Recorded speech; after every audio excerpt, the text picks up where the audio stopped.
Une question, deux réponses. La pilule bleue, la tâche difficile, ou la pilule rouge, la tâche facile. Tu choisis quoi? Dans cette vidéo, je vais te présenter une loi de productivité méconnue, mais ô combien efficace. C'est un peu une loi game changer qui va bouleverser ton quotidien et exploser ta productivité. La loi du moindre effort est aussi appelée la loi de Laborie, du nom de son créateur, Henri Laborie. Pourquoi le moindre effort, nos origines animales perdurent et nous suivent? On cherche avant tout le plaisir et on essaye de fuir et de combattre l'ennui et la douleur. Netflix, Deliveroo, YouTube, ces succès sont des révolutions technologiques et sociétales, mais au final sont basés vraiment sur des comportements humains très enracinés. On est donc naturellement accro, on se fait facilement avoir et on passe beaucoup de temps que ce qu'on devrait. D'ailleurs, j'ai lancé un challenge de 30 jours que j'ai appelé la dopamine détox pour essayer vraiment de me défaire de ces addictions aux réseaux sociaux et de revenir à l'essentiel, mes besoins fondamentaux. Donc la vidéo sur la dopamine détox arrive bientôt, je te laisse activer la cloche pour ne pas la rater. Comme nous avons tendance à privilégier des actions qui nous procurent une satisfaction immédiate, on a tendance, et j'en fais partie, à repousser des tâches inconfortables, difficiles, mais qui nous feraient vraiment avancer sur nos projets. Le concept est simple, il suffit d'organiser sa journée en commençant par le plus difficile. En gros, tu dois fixer la tâche la plus difficile, la plus contraignante, la plus inconfortable pour ne pas procrastiner et avancer sur tes projets les plus importants. Ce principe rejoint aussi le livre Eat the Frog, Manger le crapaud en français, qui nous dit mange un crapaud au début de ta journée, c'est la tâche la plus difficile, c'est inconfortable, on s'imagine manger le crapaud, c'est pas très appétissant, mais il faut le faire, et une fois fait, on se sent super accompli. Maintenant, comment appliquer cette loi? C'est simple, mais pas facile, nuance. Donc pose-toi simplement la question, en te levant le matin, tu prends 5 minutes, quelle est la tâche la plus difficile de ma journée?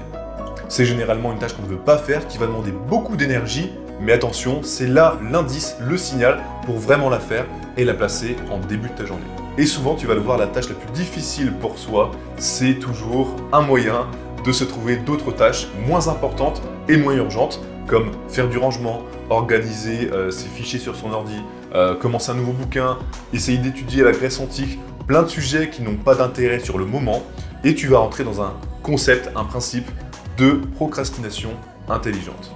Alors attention à ça, place ta tâche la plus difficile, tu t'y tiens, tu l'as fait et ensuite tu vas être super satisfait. Donc mon petit conseil, c'est vraiment ne te fixe pas d'urgence, d'autres tâches un peu diverses et variées. Tu vas te fixer la tâche la plus difficile en début de journée, tu vas manger le crapaud et si le crapaud est trop gros, tu vas essayer de le découper, tu vas te faire une petite entrée, un petit plat de résistance, un petit dessert et tu vas le manger bout à bout, jour après jour et comme ça tu vas finir ton gros crapaud et tu vas te sentir, encore une fois, super satisfait. Maintenant, voici mon plan d'action en 3 étapes pour passer à l'action immédiatement et appliquer cette loi. Première étape, ne te fixe pas d'autres urgences, une tâche difficile, une tâche importante et c'est très bien. Le deuxième point, c'est de travailler sans distraction, sans notification et sans téléphone à côté de soi. Et le troisième point, si le crapaud est trop gros, tu vas essayer de le découper, de le segmenter en petits morceaux et tu vas le consommer jour après jour. Alors ce qui est intéressant avec cette métaphore de manger le crapaud, c'est que c'est pas appétissant, c'est dégoûtant et on s'imagine bien que c'est difficile de manger un crapaud le matin comme la tâche la plus difficile de ta journée. Donc vraiment, manger le crapaud, ça va te permettre d'avoir un sentiment de fierté énorme et un sentiment de puissance pour tout arracher dans ta journée. On se sent léger le reste de la journée, on sent qu'on peut enchaîner, faire d'autres tâches. On est un peu sur un petit nuage, le petit nuage du flow, et on peut abattre les tâches comme un bûcheron en Suède, dans la forêt. Et voilà, on se sent super bien. Donc fixe-toi la routine de manger le crapaud avec persévérance et courage au petit matin. Alors tu vas voir, ton addiction à Netflix va complètement se transformer et tu vas devenir addict à ta propre réussite. Et ça, c'est beau. Transformer sa vie, ça peut commencer dès maintenant avec la loi de Laborie. Je te laisse, j'ai un crapaud qui m'attend. On se dit à très vite pour une prochaine vidéo. Ciao, ciao!